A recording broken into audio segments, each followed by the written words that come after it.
So guys, hello guys, good morning. So guys, ito yung breakfast ko guys dito sa ospital.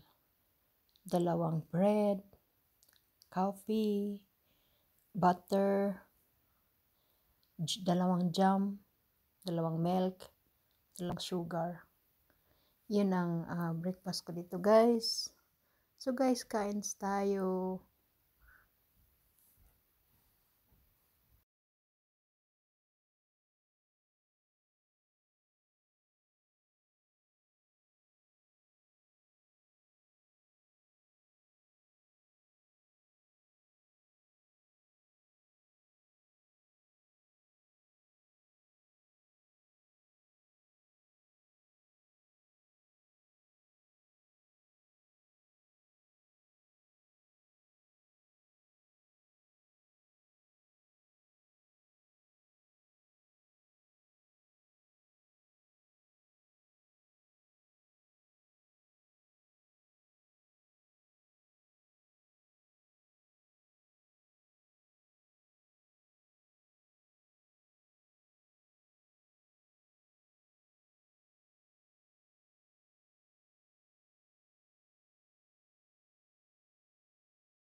Yan guys, masarap yung kain natin.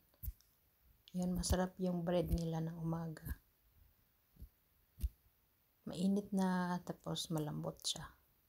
Di lang siya matamis kaya sa Pilipinas pero masarap. Kain tayo!